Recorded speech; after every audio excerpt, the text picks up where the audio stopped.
All classic example. అక్కడ BJP తరఫు నుంచి ఒక ఆటో డ్రైవర్ కార్మికుడికి ఒక సీట్ ఇచ్చారు. ఇటువైపు ఏమో కాంగ్రెస్ లోనేమో అప్పటికి 5 సార్లు మంత్రిగా చేసినటువంటి వ్యక్తికి ఇచ్చారు సీట్.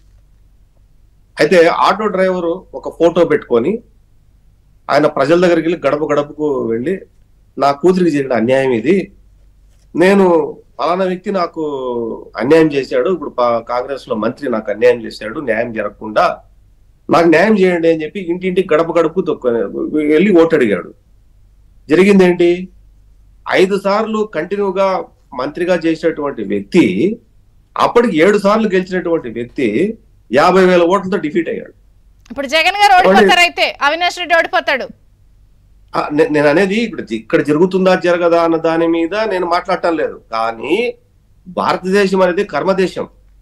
ఇప్పుడు ఆ రోజు ఏ రకంగా మోసం చేసి 8 లక్షల ఓట్లు తెచ్చుకున్నాడో, జరిగింది ఎంత సానుభూతితో అయితే ఓట్లు వచ్చాయో, అన్ని లక్షల ఓట్లు కాదు మమ్మల్ని మోసం చేసి ఓటు వేయించుకున్నాడు అన్నది ప్రజలకు కనుక అర్థమైతే అంతకు రెట్టింపుగా అగ్రెసివ్ గా యాంటీగా ఓటు పడుతుంది అనేది వ్యక్తిగతంగా నేను అనుకుంటున్న మాట ఇది. ఎందుకంటే ఏదో మనం అన్ని రకాలుగా స్టాటిస్టిక్స్